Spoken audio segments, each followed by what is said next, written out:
What if the way you breathe could change who you really are? You've always believed breathing was just biology. Air in, air out. But the ancients knew something we've forgotten. Something sacred buried deep inside your mind. A small gland hidden between the hemispheres of your brain. Tiny, mysterious. They called it the third eye, the seat of the soul. Today's science calls it the pineal gland. And it may hold the key to remembering the part of you that was never lost, just waiting. In this video, you'll discover an ancient breath technique that doesn't just relax the body. It speaks to the soul. And somewhere not far from the end, there's a moment when everything shifts. When your pineal gland begins to remember and something ancient awakens. So take a breath, feel into this. And if something stirs within you, subscribe and stay close. Because what's coming isn't just information. It's remembrance.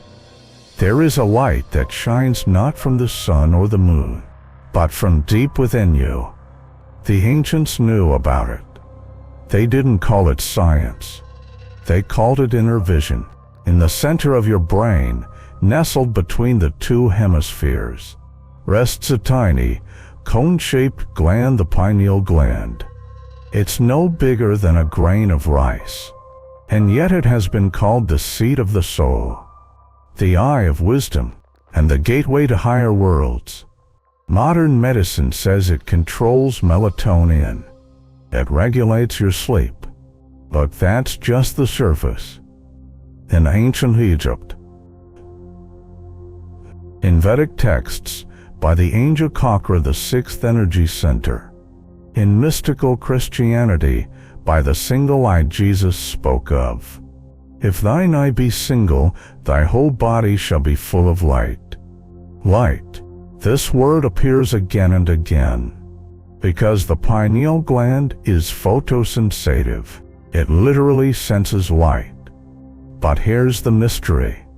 It's located deep inside your skull. No sunlight touches it. So what light is it sensing? The answer may lie in melatonin, a neuric miracle with powerful effects on sleep, regeneration, and perception. And some researchers believe that under rare conditions, this gland may even release DMT, a molecule tied to dreams, near-death visions, and mystical experience. But beyond biology, something deeper whispers. This gland isn't just about chemicals. It's a beacon, a lens, a bridge between the visible and the invisible. And the ancients knew how to open it. Not with machines, not with pills, but with breath. A sacred breath, a forgotten rhythm, a pulse that could awaken the inner sun. And in the next part, we explore how these ancient breath rituals were designed to do exactly that. The breath you take is not just air. It is life force. In Sanskrit, they called it prana. In Chinese, qi. And the masters of old knew. How you breathe determines how you awaken. Hidden within the ancient yogic texts lies a system known as pranayama. It does not mean breathing exercises. It means to extend the life force. But this was no fitness routine. It was a sacred practice. A way to purify the mind, open the channels of energy, and direct the breath to awaken the third eye. 3 techniques stood at the heart of this mystery. The first Bhr Amari, the humming bee breath. You inhale deep and exhale with a soft humming sound like a bee in meditation. Modern science now shows this vibration travels through the skull, resonating the sinus cavity and stimulating the pineal gland. But the ancients knew its power long before science did. The second, Nadi Shadhana alternate nostril breathing. Inhale through one side, exhale through the other. This calms the nervous system, balances left and right brain, and clears the nadis, the subtle energy channels. Only when these are open can the energy reach the pineal gate. The third Kamaka breath retention. Inhale, hold, exhale, not for strain, but for stillness. For in the stillness between breaths, the gateway opens. This is where time dissolves, and presence becomes portal. These weren't random techniques. They were rituals, sequenced like codes, practiced for centuries in temples, caves, and silence, by monks, by sages, by those who sought to see not with their eyes, but with their soul. They believed the breath was a ladder, each inhale a step, each exhale a release, until finally the breath reached the brain's sacred throne, and the light was turned on. In the next part, we explore what science is now discovering about this connection, and how your breath literally changes your brain. For centuries, mystics spoke of the breath as sacred. Today, science is beginning to understand why. Every breath you take sends signals to your brain, not just oxygen but information. When you inhale slowly and deeply, you activate the parasympathetic nervous system, your body's natural healing mode. When your exhale is longer than your inhale, your heart slows, your blood pressure drops, your brain shifts from survival to presence. And at the center of this transformation, a vast communication line that connects your breath, heart, and brain. Stimulating it through breath changes everything: mood, clarity, memory, even immune response. But it goes deeper. When you breathe consciously, you change levels of CO2 and O2 in your blood. This shifts your blood pH and can alter brainwave patterns. Scientists have found that certain breathing patterns like BHRE, MARI, or Kamaka increase gamma waves in the brain, the same waves found during peak states of meditation and mystical insight. And here's the revelation: your pineal gland is surrounded by crystalline structures, calcite microcrystals that may respond to pressure, sound, and electromagnetic fields. This means the pineal is not just hormonal. When you hum, when you hold your breath, and those vibrations could be activating the crystals inside the pineal. In other words, ancient breath rituals may act like a key, tuning the pineal gland to light, to sound, to inner frequency. And some researchers even suggest that in deep meditative states with breath retention, the pineal may release a small amount of DMT, the molecule of dreams, and near-death visions. It's not proof, but it's a thread, a bridge between ancient knowledge and modern discovery. And when you follow that thread, it leads somewhere extraordinary. In the next part, we explore what happens when this sacred breath truly begins to flow, and the pineal light starts to awaken. Something begins to shift. Not all at once, not with fireworks, but like a veil slowly lifting. Your thoughts start to soften, your senses sharpen, and behind closed eyes, light begins to flicker. Some describe it as a pulse of color, others as a silent hum felt more than heard. But nearly all who stay with the breath speak of a presence, not outside, inside, as if something ancient had been waiting for you to return. Your spine tingles, your head feels light, your awareness no longer sits behind your eyes, just above. And then, there's a moment a flash, a knowing, like remembering something you never learned, but always knew. This is the awakening of the inner light. Some call it the opening of the third eye. Others, the pineal ignition. Science calls it a shift in brainwave states, a rise in gamma activity. But language fails, because this is not theory, it is experience. Lucid dreams become more vivid. Intuition sharpens. A sense of watching the self emerges, as if part of you has stepped outside time. You may feel light press against the crown of your head.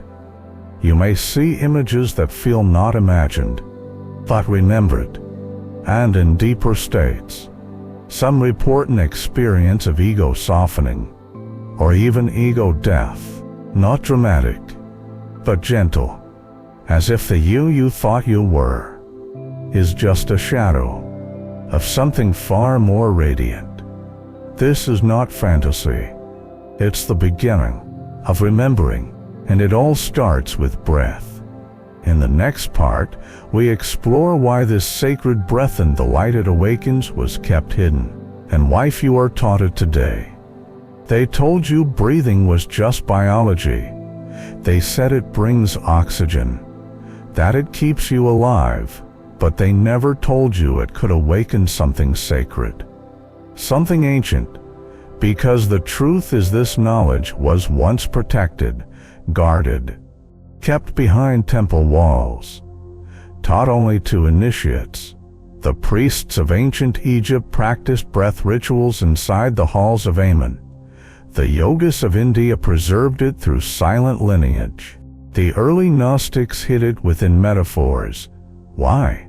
Because breath is power, not the power to control others but to free the self, to see beyond delusion, to awaken the inner light that makes you impossible to manipulate.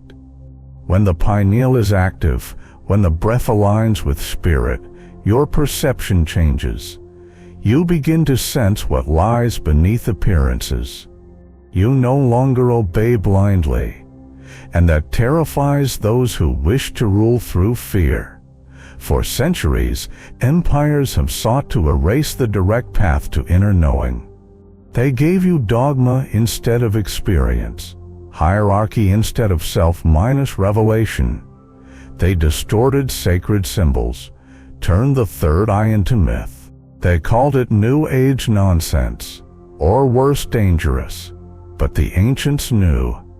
When humanity remembers how to breathe with awareness, they remember who they are: divine, luminous, sovereign. And so the breath was buried. The pineal was calcified through chemicals, toxins, and lies. The rituals were forgotten, but not lost, because something in you remembers. And now that memory is waking up. In the next part, we reveal the hidden dangers of forcing this breath before you're ready and how to walk the path with wisdom. There's a reason the ancients practiced in silence for years, not because they were afraid, but because they understood. Energy must be honored. Breath is a sacred flame, and if you fan it too quickly, it burns. Many seekers today discover ancient techniques and rush to unlock the light. They hold their breath too long, force vibrations into the skull, chase visions, and yes, sometimes it works. The third eye pulses, the body trembles, they feel light flood in, but without grounding, that light becomes overwhelming. Without preparation, the nervous system spirals. Anxiety, confusion, even spiritual psychosis. This is called a spiritual emergency, and it's more common than you think. Because awakening is not just activation, it's integration. The ancient texts warned of this. They taught students to purify the body, to still the mind, to humble the ego before climbing the ladder of breath. Even modern science now shows breath affects your vagus nerve, your heart, your brain chemistry. Push it too far, and your body thinks it's under attack. The result? Panic instead of peace, visions without meaning, energy without clarity. So take this as a reminder: you don't need to force the breath, you need to listen to it, to befriend it, to let it teach you, not dominate it. Because when you breathe with reverent storms, the light arrives gently. It doesn't crash in, it blossoms. And in the next part, we'll explore how to do this safely and how to activate your pineal light with grace, not force. Awakening begins with intention, not effort, not struggle, and certainly not ego. To activate your pineal light safely, you must first create the right space. Choose a quiet place. Dim the lights. Let your body feel safe. Sit in a relaxed but upright posture, spine long, chest open. Close your eyes gently. Bring your awareness to the space between your eyebrows. This is where the breath begins to speak. Start with BHR, the humming bee breath. Inhale slowly through the nose, then exhale with a gentle hum, like a bee at rest. Feel the vibration in your skull. Let it echo in your mind. Do this for 7 rounds.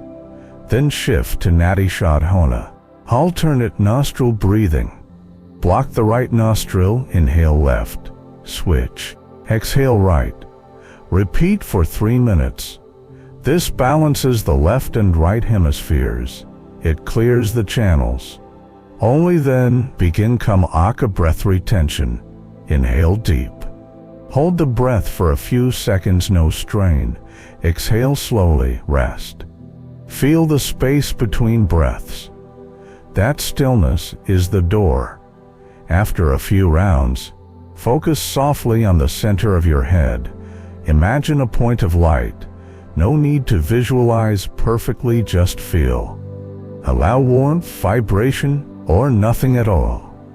There is no wrong experience, only presence. Signs of awakening may come subtly: a tingling in the forehead, a feeling of spaciousness, a rising sense of clarity or timelessness.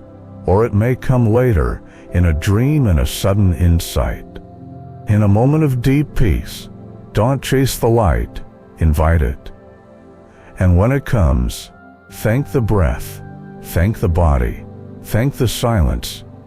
In the final part, we'll return to the truth that breath has always been the code and you've always had the key. This video didn't find you by accident. You didn't arrive here through curiosity. You were called because something deep inside you is ready. Ready to awaken. Ready to feel. Ready to remember. This isn't just a breathing technique. It's a legacy. A forgotten key, passed through timelines, buried by time, now placed in your hands. Every time you inhale with presence, you're not just drawing in air. You're whispering to your pineal light, gently saying, I'm here, I'm listening, I'm ready. You're not just practicing breathwork. You're activating memory. You're reclaiming your sovereignty. And you're stepping into the light you've always carried within. So if something stirred within you today, don't let it fade. Practice, share, reconnect. Tap like, drop a comments how you feel after this video, and share this with a soul you know is ready. And if you're walking this path with us, subscribe and join us at the next portal. Until then, breathe with reverence, feel with soul, and let the light guide you home.